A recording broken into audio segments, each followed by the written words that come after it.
Most investments carry risk, but there's one that is all upside. The only risk-free investment is an investment in yourself. The Globe and Mail is the largest business newsroom in Canada, interpreting and unpacking macroeconomics, housing, policy decisions, and world events. Enjoy a comprehensive suite of business newsletters, breaking news, and market updates straight to your inbox. As a subscriber to the Globe and Mail, you'll get access to investor tools like advanced charting, portfolio with the Wealth Scope report card, providing an independent 6-factor review of your portfolio, and stock screener to help you find the right investments. The Globe and Mail is offering a special digital subscription rate just for Loonie Hour listeners. For a limited time, get access for $75 a year for your first year. For more details, visit globeandmail.com/podcast. Before we get started, I just want to remind everyone that this information discussed today is not intended to be or construed as investment advice. Please consult a professional advisor before putting a loonie in any of these financial markets. The dirty secret is that no one's ever going to get paid back. People have the shortest memories when it comes to investment. We just got to get Keith into Bitcoin. Hey, there's a bubble.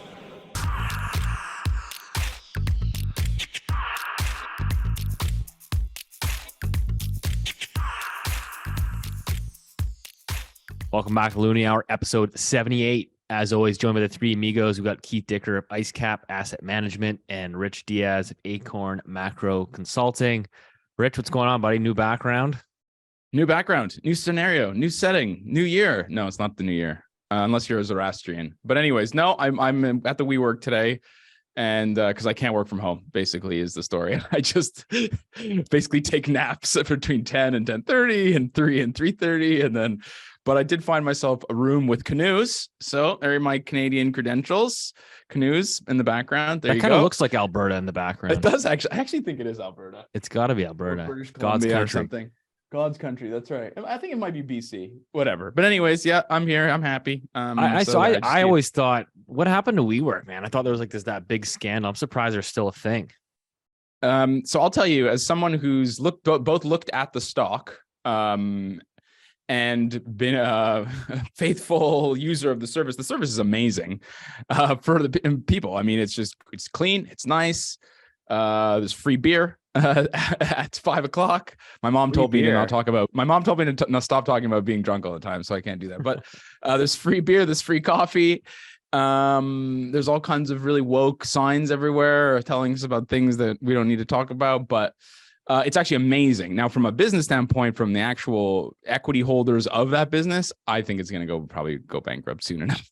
The stock has absolutely plummeted. That Adam Newman did an absolute number on it. Who knows? I'm not a stock picker, but there you go. There's my 2 cents. Get your free beer while you can. Exactly. Keith? I don't know, man. Like I just love so much love for Rich. And right now, while I'm hearing you, you're in the UK, you're in London. I don't think that's the Thames behind you. It doesn't quite look like it. But maybe you could be in a Ted Lasso episode. I think you could squeeze in there somehow. All right. That's all right. I don't mind. I love football. I know you do really well with it. But for me, guys, I'll tell you something about you guys don't know something about me. Well, you're wearing a turtleneck? You're wearing a turtleneck? Yeah, looking like a real dad right now. I'm going to show everyone one of the loves of my life.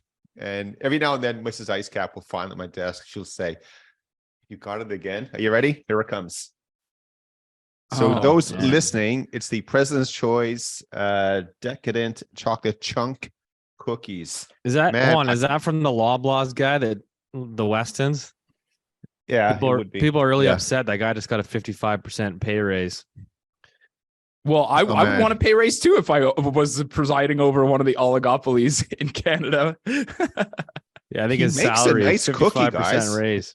It's a real nice cookie. Anyway, that's me. That's what I got going. Oh, and I watched a really great movie this week to give another idea of my keen sense of go on insight. Murder Mystery 2, not the original. The first one's good. I love that stuff. I never heard of it. That's funny humor. Speaking of funny humor, Steve, what's happening in the real estate world in Vancouver these days?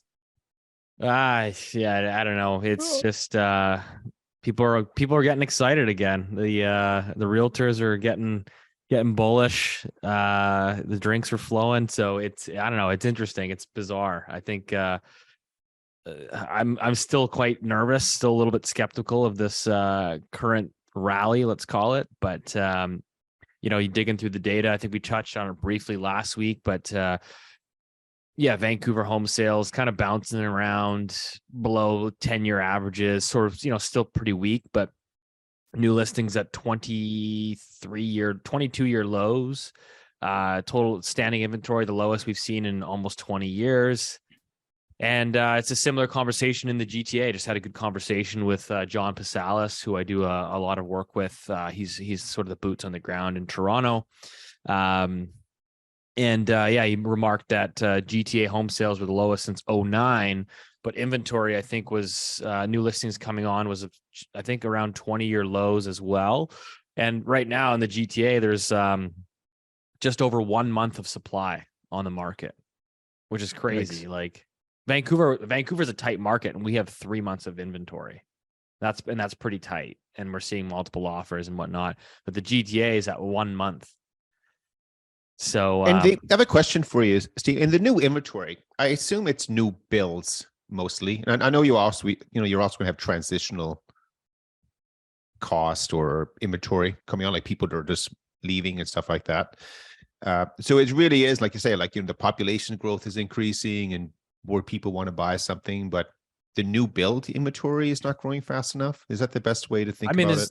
Yeah, there's lots of units under construction.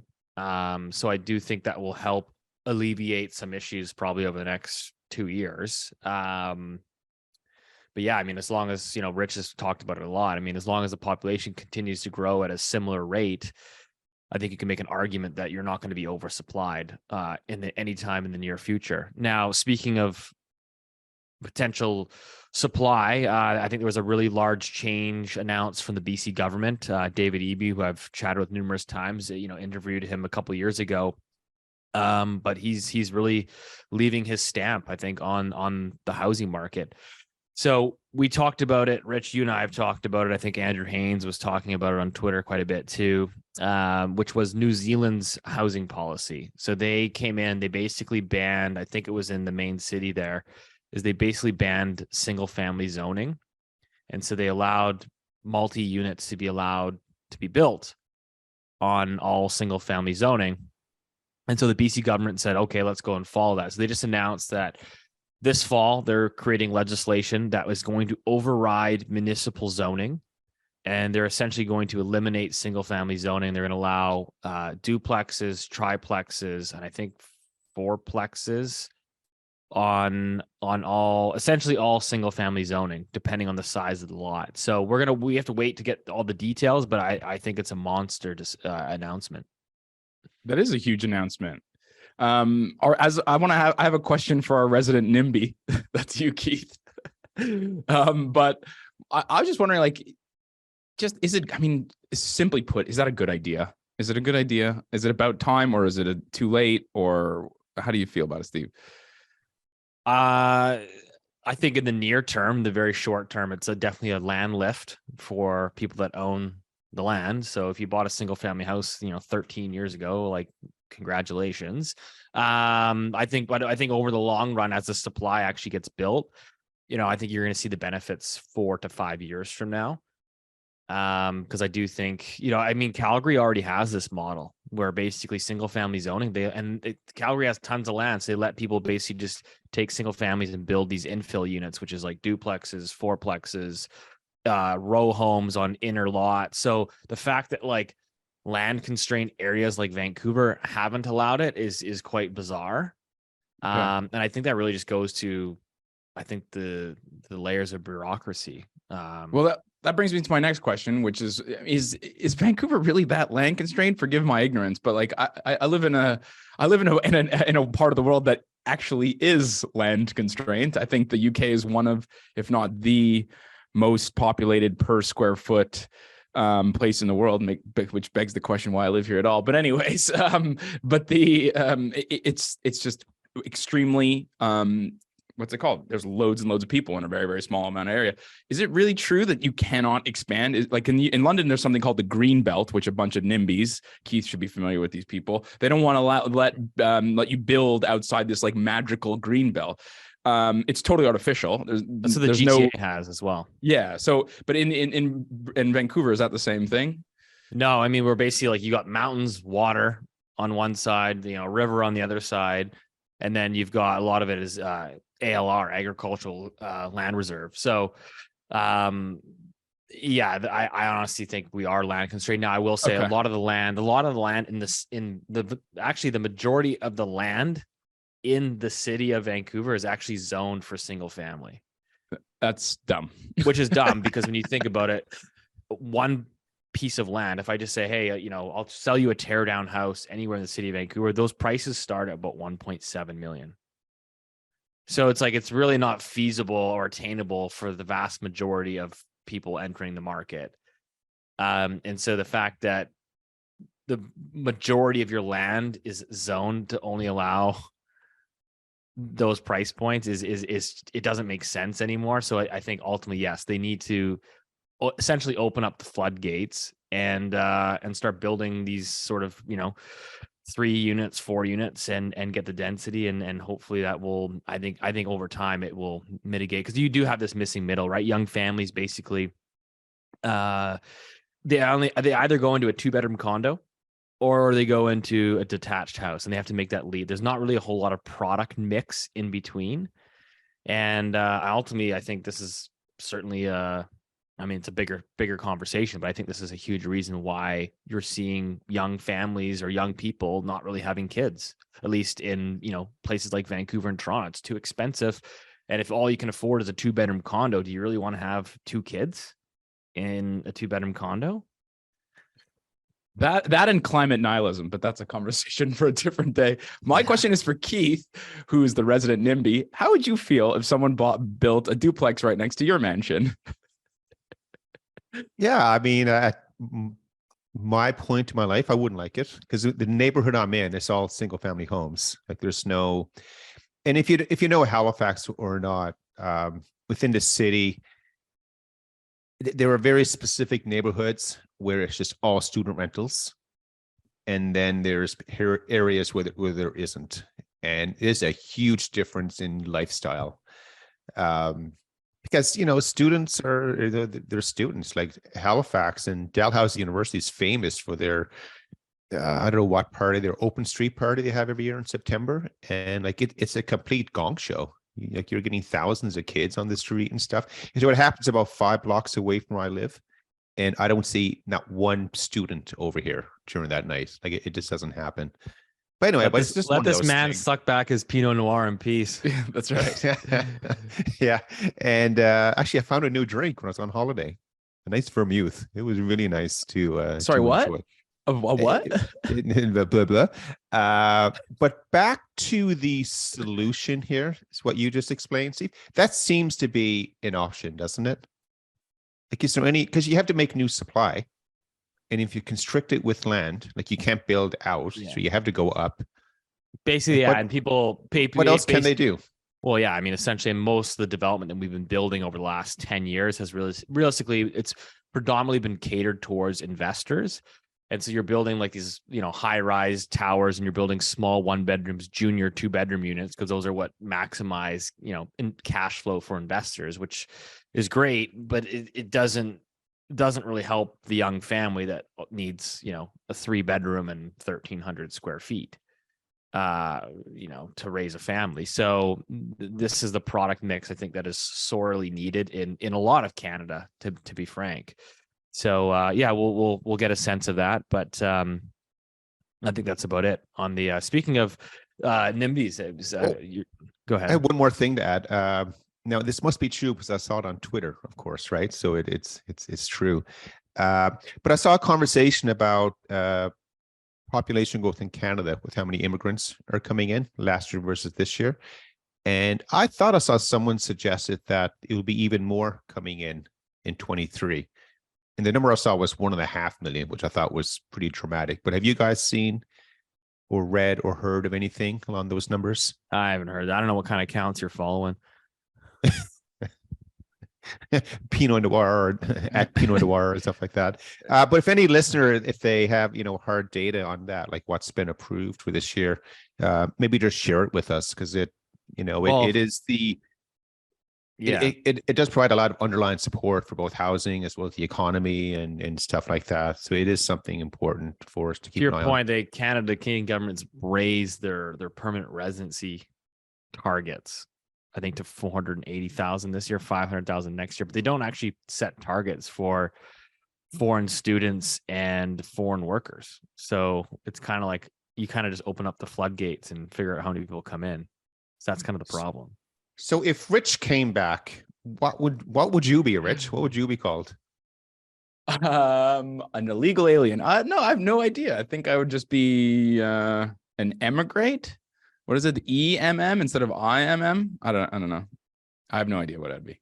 No, a welcome immigration, addition. You're leaving. That means you're leaving. You're going to come back. You want to? Okay. Next, let's just go to the next topic that may not be interesting as well. Yeah, enough of this. We got the Bank of Canada next week. So I don't know if you have any views. Rate hike, rate cut, rate pause. I'll go first. Drum roll. No move. No rate move next week. There won't be anything happening. Rich. Same. Sorry to be boring, everybody, but it's the same. Okay, moving on. Yeah, but no. In all honesty, I think it's pretty widely telegraphed. But I think it leads into why we all feel so strongly right. there won't be a move. I think that's a good way to ease into that. Yeah, Keith, open it up. Your idea. Now I'll pass it over to Rich. But you know the reason they paused on their rate hikes was because it was their anticipation that inflation was going to start to roll over, the economy would start to weaken and soften, and now we're starting to actually see that happen. But not only in Canada, but this week the RBA, so the Aussies, their central bank went on hold. It seems like everyone has gone in that direction except for the Fed. And the Bank of New Zealand, which did a very odd, surprising 50 basis point move. I don't know what that was all about, but yes, that's the Kiwis. That's I don't follow them that closely. But you know, again, we continue to go down this path where data is getting weaker and weaker, and it does allow them the opportunity to stay on pause. And again, they won't be hiking anytime soon unless there's a reason to protect the currency at some point. But I know Rich has some pretty cool data there. If you're into cool data, we had the Canadian jobs numbers. I didn't want to go over those. They only surpassed economists' expectations this time by about 4.5 times. So the old 10 bagger is out the window, and Canadian jobs surprised again to the upside. I think it was 35,000. The estimate was 7,500, something like that. So the economists are still way off. Well, I mean, we know it's the random number generator. I think the actual was 34.7. The surprise was 22,000, I think, prior, and there was no revisions. I think that's it. One thing I think is interesting is that the unemployment rate continued to fall. So now we're at 5%. And the participation rate's basically flat. So there you go. That's all the data. But one thing I think it's important, sorry, if we can just go back one half step, if you don't mind, as far as the rate hike stuff, I think what's important to remember, just to contextualize, some people may have not have heard us talk about this before, but it's just, I think it's a function of 2 or 3 things. One is how much debt these different central banks have. So it's not just the RBA that's paused or Bank of Canada, but the Bank of Korea's paused. The RBNZ, I think, although they were surprised, I think they're going to pause as well, and a couple others. But it's something that we discussed, I mean, long time ago. It's the fact that like all of their mortgage markets are tied to the front end of the curve. So short-term interest rates, 1, 2, 3, 4, 5 years or whatever, rather than in the US, which is a 30-year mortgage product. And all of those countries have huge household debt levels. So in order of the top 5 or 6, it's Switzerland with the most, Australia, South Korea, Canada, Netherlands, and New Zealand. So those are the top 5 global household debt to GDPs. So I don't think it's at all an accident that those central banks have paused because of like those, like I said, lots of debt tied to the front end of the curve. But I also think that the upshot, I think, is people are starting to congratulate themselves on this inflation call. And I would just pause on that. We've talked about the shelter component. Let's ignore that so Steve doesn't kill me. But I think it's just in general, the services bit, I think just across the board, whether you look at the UK, US, virtually every major developed economy in the West and in Asia, you're going to see, I mean, minus China, who knows what's going on there, but the services component just hasn't fallen. That's the lion's share of people's spending. And I think what they're just going to do is say, you know, screw it. We're just going to deal with higher inflation for longer because we can't suppress demand because of all the housing knock-on effects. I know it's a bit circular, but I think it's really important to contextualize that. So that's the bit I want to add. As far as the employment stuff, I have nothing to add on that. Sorry, Steve. Well, I think we've chatted quite a bit about, stickier inflation. I mean, you could get it back down to maybe it comes back into the threes. Maybe, but what we're also seeing is now a lot of the components that were cratering a couple of months ago, or maybe whatever, which was like all the commodity stuff, the supply side driven stuff. There was all this talk about used car prices. You'll notice Twitter's gone quiet on that. All of those have bottomed and are actually, you could make a really cogent argument that we're going to start seeing a rebound in the contributions. So those contributions went from normally, historically, they're quite flat. They spiked up during COVID. They've come down back to zero, where they sort of not zero, but close to zero where they belong. And now we're starting to see sort of I think we're going to just start to see the little green shoots, Keith, of green sort shoots. Of that. Yeah, green shoots of, like, for example, used car prices and that kind of thing. The only thing I think that will stop that is if we get this, much anticipated recession, which I guess we're going to have to talk about because the ISM in the US came out and all that stuff. But you're talking about services. I kind of have a question for you because it's we had the ISM manufacturing and the ISM services. Of course, the services I think was expected to come in around 54 on your old diffusion index, yes. And a surprise to the downside around 51. So it was a pretty large miss there. I mean, obviously not quite in contractionary territory yet, but how do you kind of square that? I think it's weird, right? Because you've seen loads of volatility in that index over the last little while. I mean, it's more volatile generally than the manufacturing index. Just roughly speaking, services about 75% of the U.S. economy. Probably similar things are different. But I think, it's definitely probably freaked some people out. In general, you still had a bunch of the sectors still growing. So the way the diffusion index, my favorite word, is sort of an amalgam of different inputs. So you got new orders, employment, supplier deliveries, inventories, prices. If it sounds like I'm reading it, it's because I am. And obviously some of them are contracting. So imports, backlogs of orders are contracting. That's actually probably a good thing for the economy. And then other things that are still growing, which is new orders, employment is still growing. So tomorrow, we record this on a Thursday. Sorry, I'm stealing your line, Keith. But tomorrow is the non-farm payrolls, very, very important number for the US. That'll be really interesting to see. In general, business activity is still above 50, 55. So it's still growing, it's just slower. The ISM manufacturing was unambiguously bad. That was now 46 point something. And that across the board is really bad. But the weird thing is, if you look at the comments, and I always tell people to read the comments section, not on the YouTube, but in the ISM report. And you could see still a bunch of the industries are still doing okay. So food and beverages, for example, consumer and electronic products, they're doing all right.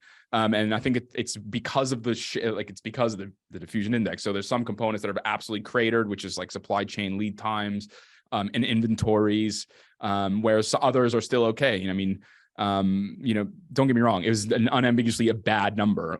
Nearly all of 7 out of the 10 components are contracting and at a faster rate. So that's for sure bad. But it's just, I think it's just like what Keith said for a long time, we're just getting weaker and weaker data. And that's not even to mention the other countries that also had PMIs released.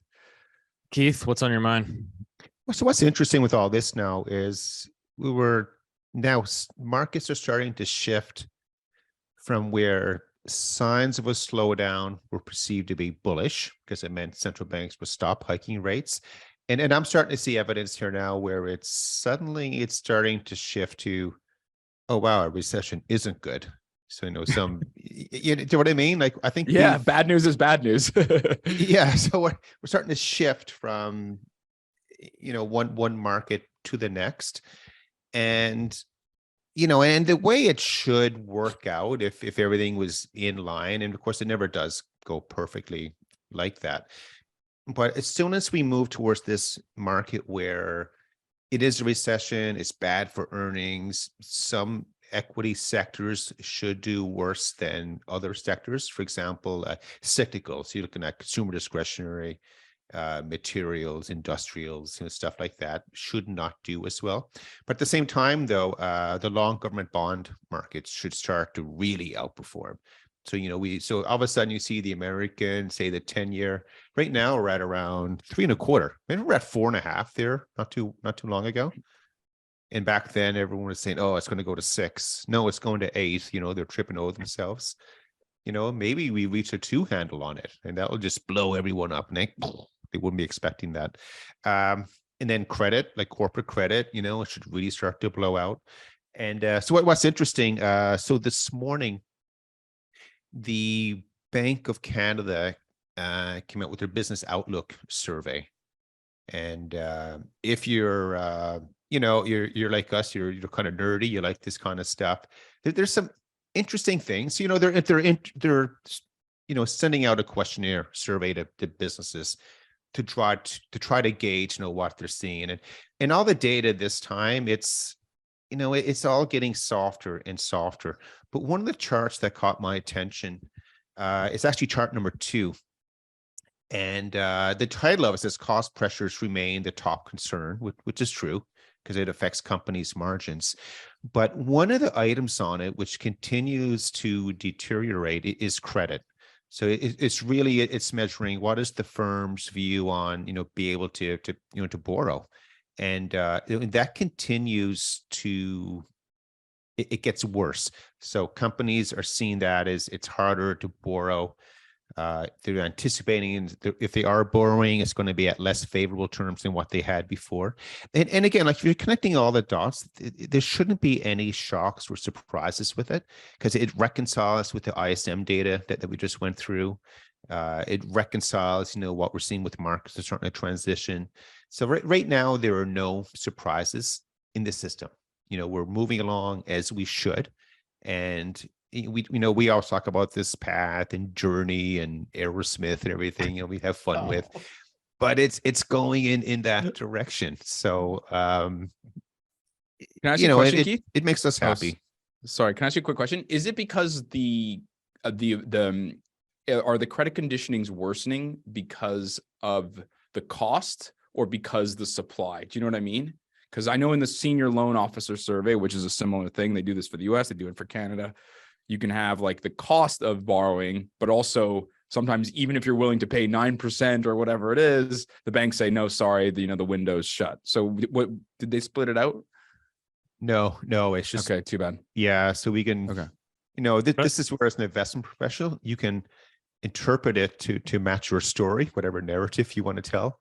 So I don't know at this point what it is. Because the reason I bring that up is because one of my clients is a real estate investment trust thing. So they basically, I don't know, not really a REIT, but you know what I mean? They invest in hard assets, whatever. And they said, oh yeah, sure, you can definitely borrow as much as you want if you pay 9% or something outrageous spread, basically. So the credit is tight, but expensive, but easy, if that makes sense. Anyway, sorry, Steve, I interrupted you. Well, I was going to say, I mean, you would imagine you get some credit tightening, given what's happening with a lot of these, regional banks in the US. It's interesting. I don't know what your guys' thoughts are, but it seems the narrative, I think in the mainstream, is that crisis has been contained. They ring fence this thing and we're all good. There's going to be a little bit of damage, but no more banks. That would be my call. Sorry to be boring, but that's what the discount window's for. We talked about it last week. Sorry, Keith. I think what was interesting this week, you said this was a Bloomberg story. Okay. So it wasn't like a Loonie Hour story, right? It's so less reliable. Yeah, equally as unreliable news source, maybe.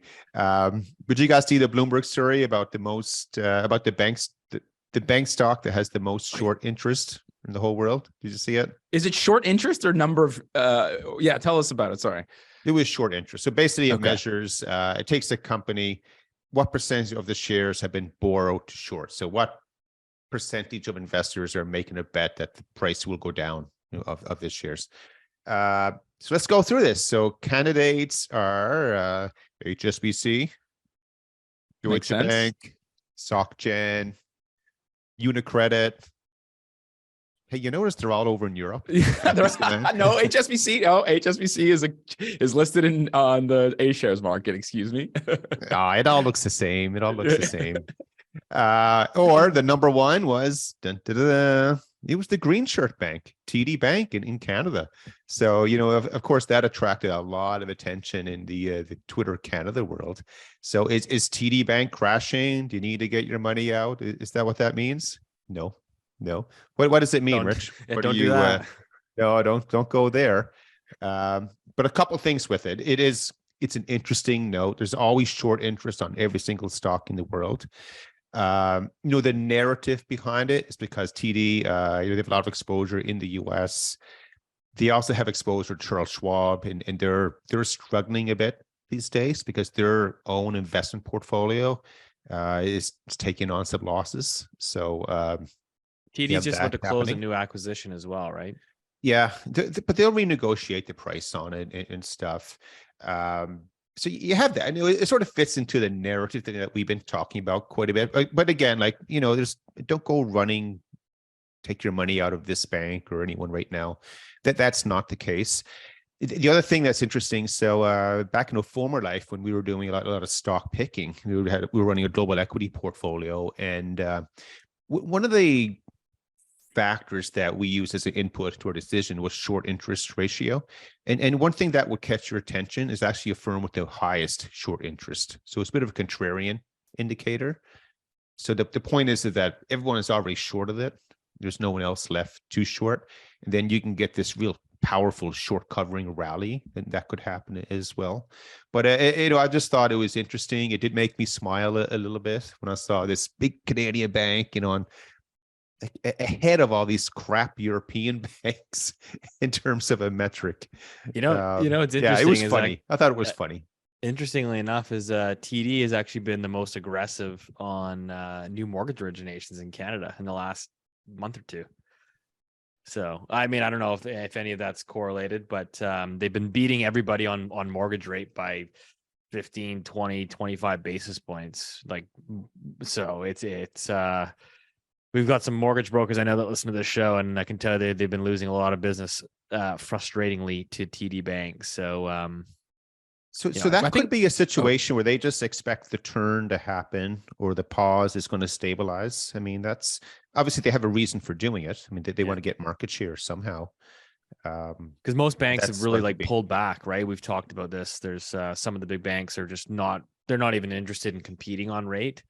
And then you got TD, which is, like I said, kind of undercutting everyone. So it's kind of interesting just to sort of see how everyone's adjusting their risk profile. I think we've talked about it before on the show, but Scotiabank, for example, was one of the most, I would say, in my opinion, anyways, was one of the more aggressive lenders during the most recent housing boom.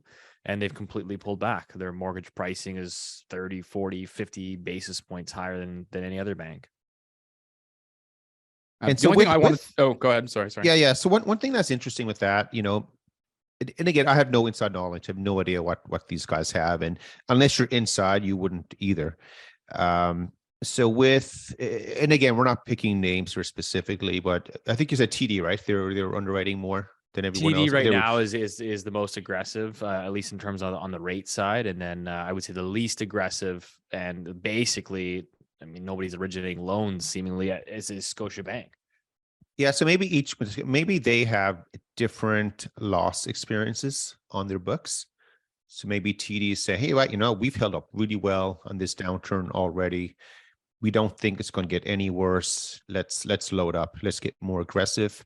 Scotiabank, maybe they're saying, man, we've already taken some heat here. We can't afford any more. Our economics team, they've been pretty aggressive which way the world might move, and to the negative side that they've been. So maybe they are the ones who are clamping down a little bit. So maybe that's what's happening in that situation. The only thing I wanted to add was, I think we often think of Canadian banks as Canadian, and I think Unlike Canada, America likes competition in their banking sector. And so a lot of the Canadian banks have moved into the United States market, either, by hook or by crook, either organically or by purchasing companies and sort of integrating those businesses, and they just slap on the sticker or whatever it is, whatever company. So it's important to remember that TD, for example, has an enormous wealth management business, and a lot of that wealth management business is in the US. I'm just looking at this. So, on Bloomberg or DataStream or whatever it is, you can look at the segments, and then you can see the geographical segments. And if you do, if you look at the geographical segment, you can see that, the itemized segment, you can see a lot of that. So 15% is just from, I'm looking at it now. Sorry, I lost it. 15% is just from US corporate business. The US personal and commercial banking is 15%. That doesn't include sort of the huge wealth management business. So I think the total is much, much closer to like 35 or 40% that comes from the US. So, and I think that they're the highest of all of the big five banks in Canada. So I would say maybe the short interest has something to do with, in Canada, TD is a major bank, but in the US, TD is probably closer to a regional bank. Certainly in terms of asset size. So I wonder if maybe it's to do with an offshoot of that. But again, we're not stock pickers. We don't know. But I think it's important to remember that. Fun to speculate. It is fun to speculate. I think we should shift gears. We've had some commentary. We've had a bunch of email questions coming in, and it's kind of like peak sentiment when the email questions are coming in from our fans, and then it's on Fox News, which is like the death of the US dollar. Keith, yes. Keith, I know you're gonna have some strong opinions on this, but we have had some questions about can you comment on this? Is this truly the death of the US dollar? People are worried about the Canadian dollar. I mean, gosh, apparently the US dollar is going to lose its reserve status. I'm curious if you want to just quickly chime in on that. I've got my thoughts, but I'll let you guys fire away. Well, I mean, I think it's incredibly interesting. It is the biggest story that will eventually develop in the financial world. But for everyone who's, hopping on this story right now, it's the last currency to break. It is not first. That's not the way the world is going to work. We can go through the mechanics of it here in a little bit. But these stories out there, for example, I think the French did a nat gas trade with the Chinese. That doesn't make sense. Who do they do with Russia in yuan? I forget. No, I forget. No, it wasn't France. It was Saudi and China. No. Anyway, no, the French were involved with it. The French Okay. are always involved. Look at Paris today, right? such a love city. Paris is. Keith, you got to come to East London. Just come to East London. You'll be happy here. I've been to London quite a bit over the years, and it's a fantastic city, by the way. It is a lot of fun in London. But with that nat gas trade that was settled in CNY, the value of the contract, I think, was like $600,000. Like it's minimal.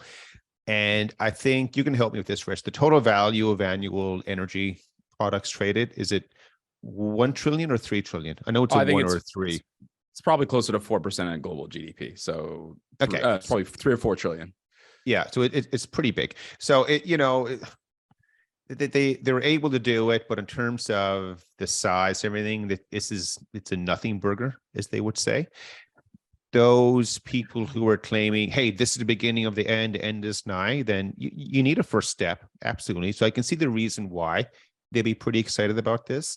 A lot of the people that are promoting this story, they're selling you a business, which makes money on you following them and selling a product that you're going to buy and all that stuff.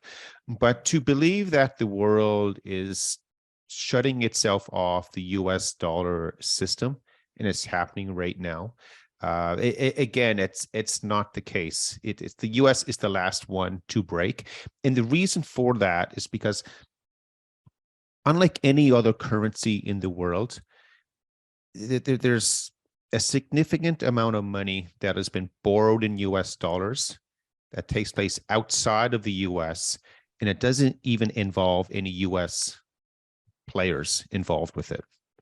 So for example, an offshore bank in, say, Thailand, if Thailand is trading with India They're trading whatever back and forth. The trade settles in dollars. The bank needs, they create dollars and stuff like that. It's not even touching the US. That doesn't happen with Canadian dollars. It doesn't happen with euro currency or yen or anything else. So they can't break this system. If everybody wants it broken, by the way, it's not as if to say, hey, you're trying to defend this system and you won't let it happen. If they could have created a new system 10 years ago, they would have done it. Right? That's a fact as well. But they're just not able to do it. And the only way a new system comes along first, and this is the most important part of this story, is that the US dollar bond market breaks first. And it's a difference if holding a bond. So if you own a T-bill, and I think I told this story before, say you're out for dinner at night, or you have your shawarma, which Rich likes to have, and you try to pay for it with a T-bill, they'll laugh at you. That's not US dollars. If you're holding a US dollar security and you want dollars, you have to sell it first, then to get the dollars. And so the way for the dollar system to break, it means the debt system breaks first.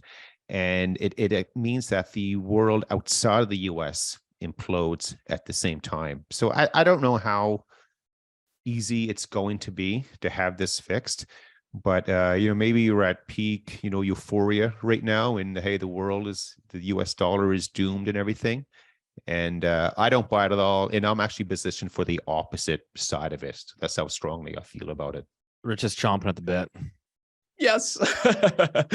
Okay, I've got 4 reasons. Keith loves it when I count things down. One is I think jurisdictions matter, laws matter, and your regulatory framework matters. And you can like it or lump it, but the US is one of the tops in all of those things. The US is not corrupt. Now, I'm going to get loads of blowback. Yes, I understand that in some ways US is very corrupt. What I mean to say is that if you are a bond issuer, you are going to do it under New York law, whether or not you are in New York or there's loads of, for example, London. London has plenty of lawyers who live and work in the UK, and their entire world is New York law, and they issue bonds on behalf of the Singapore Investment Bank building a sewer in Bangladesh, and they're raising money, and that bond issuance will be issued in New York law, and that is where the arbitrators live.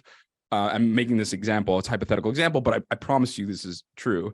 It's where the bankers live, is where the bond money, that's where all the arbitration is, where the disputes will happen, because that jurisdiction matters and that regulatory framework matters, and they trust the arbitrators, e.g. the judges, to properly execute when things get messy, and things always get messy in finance. That's the first thing.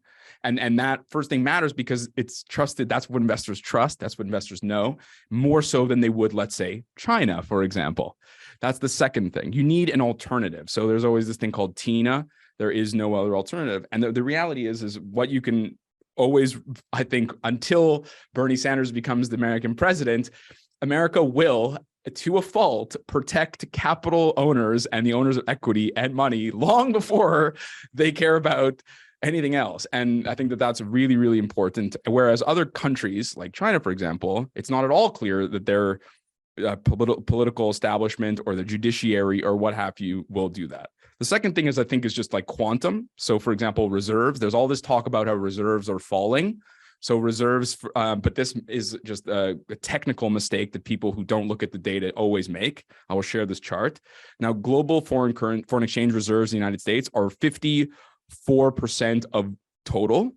In 1999, when the series started, it was 55. Now, the number that you will always hear is that it's fallen from 70% to 58 or whatever, and the line looks, but that doesn't include what's known as an unallocated portion. And that's because Asian countries, when they're building up their export market, they hoovered up loads and loads of US dollars as they had massive current account surpluses. And for a long time, they did not write to the IMF what the currency was. So it was so-called unallocated. It was just like, mystery currency. Turns out in 2014, there was this thing called the SSID. And in order for China to be more incorporated with the IMF, they passed this legislation that they had to lock down what currency was what. And lo and behold, all that currency so happened to be US dollars. So when you look at the chart, it looks like it's going down, but the chart that I'll share on our Loonie Hour Substack shows clearly what has happened and why. That's the third reason. And the fourth thing that I think is important to note is to give everybody sort of a history lesson. And the history lesson quickly, sorry, I know guys, I'm going on, but quickly is the history of different global reserve currencies since 1450. So Portugal, 80 years, 1450 to 1530. Spain, 110 years. Then Netherlands, then was for 80 years. Then France for 90 years. France's currency hegemony ended in 1815. Should not be a coincidence. Then Britain, 1815 to 1920. If you'll notice those years, and then after World War I, it became the U.S.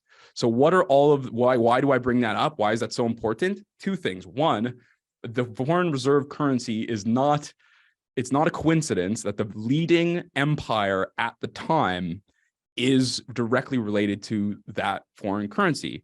Might equals right. And if you have the largest navy, army, or mostly it was navy, but mostly it was land army, then it became navy, then France was land army again, and then Britain had the biggest navy. But basically, if you are the leading, most important empire, you determine effectively what the reserve currency is. And right now, like it or lump it, the US is the most important empire in the world. Now, this idea that China will then take over as the reserve currency of the world, possible. We might have a war, fine, but that's what you need, some kind of important schism to break that lock, and you need a viable alternative that when that lock is finally broken to pivot to. And so this idea that it's, Tucker Carlson and his infinite wisdom thing is going to happen next weekend, it's like, sure, but there's loads of really key hurdles that need to happen before the world moves away from the US dollar. There's my piece on the US dollar. And I'm sorry I went on a little long, but it's important that people sort of get that context. No, I think it's a really valuable, discussion, because like I said, I think it's, people read headlines, freak out, and then, you don't want people making rash decisions with their investment dollars, right? I mean, that's the whole point of the show, is to have these kind of conversations and try to, at least steer people, I think, in the right direction, cut through the noise. Well, there's one last thing that I want to add. I know Keith's jumping on, sorry, but which is like somebody wrote to us and said, what do you think about this? And I was like, well, if your daughter, if you had lots of money, would you put it in China? And their answer to me was no. And I know that that's a sort of a straw man argument. My point is, neither would billionaires from Saudi, and neither would Chinese people who are desperate to get their money in Vancouver. So if not only are the richest people in the world outside the US willing to deposit their money there, and the people who live there trying to get their money out, why would some random country do it? You know what I mean? There's like sort of an important logical step that needs to be jumped over. You almost I think just as a quick, clean example is like, I think there was a lot of encouragement towards, Chinese equities, even like a couple of years ago. And then, think about all the capital that was invested in some of these Chinese tech companies that were suddenly essentially dismembered. Jack Ma goes missing for a couple months. Like, it doesn't really give you a whole lot of confidence to be placing a lot of capital in that country. They found him, by the way. They found him. He's good. He's been muzzled, but he's good. He was eating the decadent chocolate chunk cookies in the corner. He overdosed. So, Rich, I just heard 1 point from you then. Did you list the other three as well? Come on. I did it good. It was points? quick. I know, you were good. But, it's a complicated conversation, but the simple part of it is, I guess from our perspective, US dollar dominance, it will end at some point. Point number two, for it to end, there has to be a massive global crisis in the bond world, in the debt world. That has to happen. And when that has happened, that's when the demand for US dollars is actually increasing, right? That because everyone will need US dollars to cover their debt that they have to pay back. And so you have to go through that. And then the point number three, right? I'm catching up to Rich now. Two more. If for someone to believe that, say, the Chinese will have the next reserve currency, the only way that can work in the current structure that the world has only ever known, it means you need to have a very deep and liquid bond market. So Steve was just touching on this as well. So for the Chinese to develop a bond market that foreign investors would want to invest in, I mean, they're a little tiny bit away on the whole confidence scale to attract that kind of capital. But you also have to have an open capital account for your country. So as Oh, both you beat me mentioned, to it. like money needs to be able to go in and out freely and not lose its value and stuff like that. So that's why the U.S. Treasury market, it's unbelievable, because you could buy I could buy $100 billion worth of a T-bill right now as we're chatting, and then when the call is over, I could sell it and it'll be likely for the exact same price I did the trade in. You can't do that in any other market in the world. And then point number 4. Okay, I'm sorry, I won't do that again. Point number 4. This next phase that we move to, it's likely not going to be one country's currency that's dominating. It could be something different, and that's when the whole conversation about central bank digital currencies will come into play. Maybe there is no dominant currency in the world. Who knows? But central banks are well aware of this. They know these conversations are happening. They're trying to figure it out. And I'm not quite sure if one of you guys said point number 5. Now I'm ahead of Rich, right? You had 4, I'm at 5. Let's not forget. I mean, the deal that the Americans struck with the world was that you use our currency, we'll allow you to borrow in our currency and stuff like that, but you have to trade with us, and in exchange for doing that, we have the world's biggest army and navy, and then we will protect your country when trade is flowing through. So we sort of got to work through that process as well. But the fuse has been lit, and I don't think it's a short fuse. So anyone running out buying crypto or trying to buy CNY or rubles right now, you may not have a pleasant experience relative to dollars coming up. It is interesting, just on like the Chinese and the real estate stuff, like because they're citizens, I guess legally or technically, they can only get $50,000 out per year. And you'll remember back in 2015, 16, if you were here in Vancouver, or if you're in the other global real estate market, think of San Francisco, Seattle, New York, etc. All that Chinese money gushed out of the country. And it was interesting. I was chatting with some financial crime lawyers and stuff here in Vancouver, and it's interesting. They were saying people would basically round up buses of people, and they would all pull out $50,000 at a time, and then they would essentially move it out of the country, and it pushed up our housing prices. So the fact that, and now we know that since then, yes, we've got foreign buyer taxes and foreign buyer bans, but that money has never really returned at scale because China basically tightened down the clamps, so to speak, the spigots in terms of money flowing out. So, Keith, to your point, you have to open capital account, right? That's the key thing, though. We've talked about this before, which is the impossible trinity, which is a good pickup line, by the way. And it's the fact that you can only choose. Rich is 1 for 15 on that line so far. One night of success. Wait, has it actually? No, I think I'm 0 for 15. But anyways, you have to pick 2 of the following 3 things, which is free capital flow, a fixed exchange rate, or sovereign monetary policy. And you can only pick 2. You can't have 3. And China's not willing to let their capital flow freely because, free flow of capital is liberty. And, you can draw your own conclusions on that. But that's really sort of an important point, Steve. Go ahead, Keith. Make fun of me some more. So what Rich means by that, everyone, if you open your capital account, it means money can flow in or out freely, which you now know. And I don't think you said it directly, it was implied.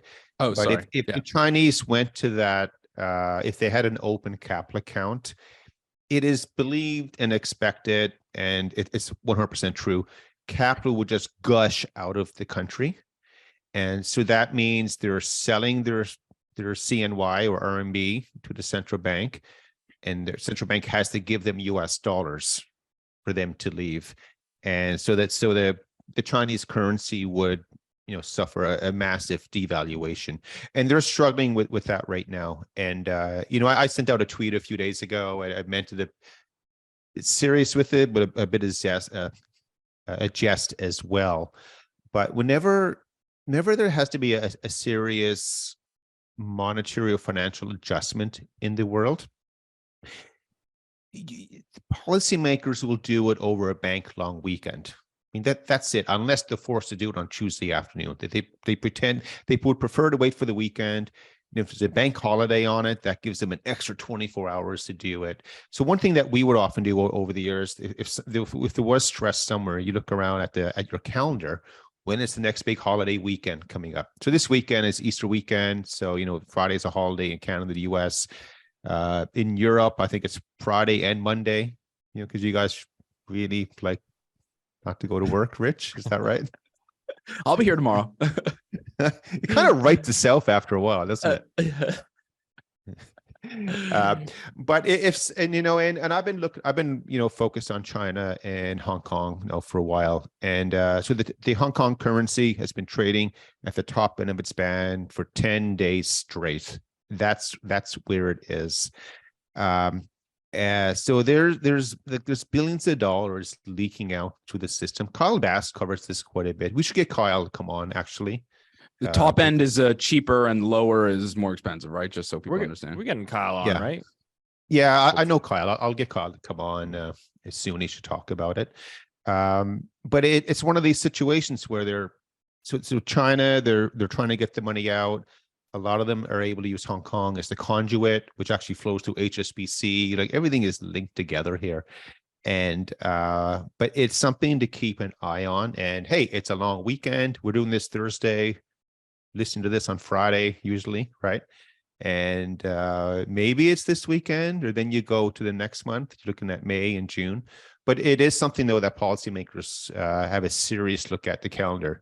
Okay, when is our break? When can we do something?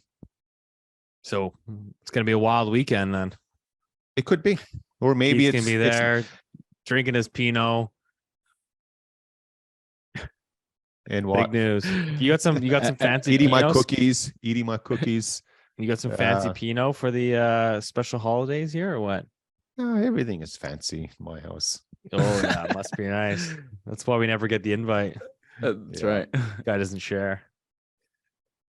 Hey, Rich, I don't know if you tell me. We're following the we've chatted quite a bit on this podcast way back. This is actually, I think, during the depths of the pandemic there. But we did quite a few segments talking about the Dutch farmers. Oh yeah. So we had a news story break today that the Dutch government is to face a no confidence vote after election loss. So Dutch Prime Minister Mark Rutte's government faced a no confidence vote on Wednesday over plans to cut nitrogen emissions on farms, 3 weeks after being beaten in provincial elections by a farmers' protest party opposed to such cuts. So the farmers are pushing back.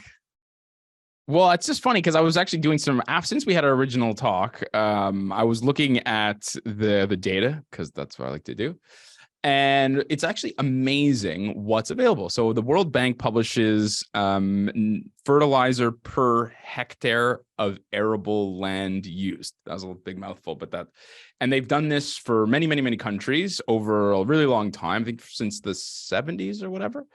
And basically from the peak, the Netherlands have actually cut their fertilizer land usage by 70%. Which is actually amazing. So I was thinking, when I was looking at this number, when I was looking at this data, I was like, I was expecting them, to have some of the highest usages in Europe, in the world, what have you. And it's actually quite incredible that the opposite is true. So not only are the Dutch, let's ignore the actual argument here for a second, but just the clear data is that they've actually cut their nitrogen, most fertilizer is nitrogen, but their fertilizer use on their each arable hectare of land by 70% from the peak. It is now below countries like Brazil, and you can guess who else is above there. I won't mention it, but China is like rising, obviously, and half a dozen other countries. So it's actually quite incredible. So the charts, all these emerging markets are now using way, way more fertilizer per hectare, And the Dutch are now basically at an all-time low in the series, which is 70% below its peak. Also, Where's you have to Canada consider, roughly? Oh, I can't remember now. Sugar. I'll have to share the chart. But the Canada's relatively low. If you bear with me, I can find it. But the other thing that's really important, I think, is the size. So Brazil's higher than Netherlands, or let's just say for argument's sake the same, but Brazil's obviously much, much bigger. So you can imagine the comparable use of fertilizer with those countries. Like Netherlands is a tiny little, postage stamp of a country. So it's just, yeah, once you start digging around, the data really makes you disappointed. It's just a giant virtue signal. It's such a shame. Anyway, there you go. That's my piece on Netherlands. But what I like though about this story is that, it's, the farmers strike back. The empire is striking back here. No, it's farmers not the and empire. truckers. It's the rebels, not the empire. I thought it was the Empire Strikes Back. It's the second But movie. it's the wasn't rebels that are fighting the empire being the EU. Anyways, I think, yeah. we blew got it. you. We Rich is understand. on like point number 9 by now, right? We've lost count. But we talked before about how pendulums, it goes back and forth and stuff like that. And the pendulum that we've been experiencing across a lot of our like social economic factors over the last 5 or 6 years, I think it reached peak over the last Swung year. so far one direction. Yeah, and now it's starting to come back a little bit. So what I love about this story is the small group are standing up to the man, and whether they're and by the way, so the non-confidence vote, Roots coalition. Notice in Europe, there's always a coalition. Like there's never one party with enough votes to have a majority. Yeah, because you know what happens when there's one party? Bad things happen in Europe when there's one party in charge. So anyways, they still have enough to hold tight unless somebody goes off script. But maybe we'll see that. It actually comes in line, sort of somewhat related to this. I was chatting with a guy yesterday, day before, and he's based in the GTA area, and he's suspecting that we're going to have a federal election call very soon. And I said, why? And he said, well, he's starting to hear more and feel more and see more and all that about, he used like I don't know much about it, but I guess it's Ottawa, Windsor fast speed train they want to make. He said, those talks are coming up again. He said, that means, hey, it's an election talk, to spend money and stuff like that.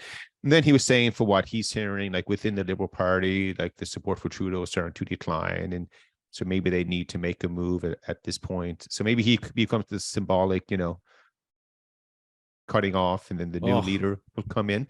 But anyway, but it's increasing. You're starting to see more conversations now politically about change coming up. And change is not always good, it's not always bad, but you can't stop it. Again, it's that pendulum that's swinging back and forth. So that's something for us to watch further here in Canada. Can't come soon enough with Bill C11 getting pushed through. The Loonie Hour is going to get muzzled pretty soon here. So let's hope that. Are we going to survive? Will we survive or not? I actually think it's probably good for us because they're going to push Canadian content onto Canadians. So you could make the case that it's actually good for us, but it's still a bad bill. Until By they the way, don't that's approve why of the Rich message. is sitting with Alberta behind him to show that he's all in on Canada. Wait, I have the data here. So can I just give this out before we part ways here? Wrap it up. So the fertilizer consumption. So the way it's done, it's World Bank data. It's freely available. It's kilograms per hectare of arable land. So China, unsurprisingly, is 383 kilograms per arable land. And at the bottom of my little list is Canada with 132, Netherlands with 277, so more than twice what Canada has. Brazil is 365, and in the UK is somewhere in the middle. So both Brazil and China have way more fertilizer consumption than, let's say, Canada, the UK. And the US. So US is at the bottom here with 126. So it's when you start sniffing around the data, a lot of these narratives, they sort of fall apart, which is why I love sort of what I do. But it's just, I'll share the chart. Hats off to the Canadian farmers. Yeah, who are at their low end. I mean, they're obviously not as low as like a country that's very, very poor, but in the rich country world, they're actually quite conservative with their fertilizer use. There you go. Now you know. There you go. Boom. Here she was. Gone. Gone. That's a good place to wrap it up. As always, appreciate your support. All we ask that you leave a 5-star review and some positive comments. Share this with a friend or family member and continue to build the Loonie Hour community. And we'll see you next week.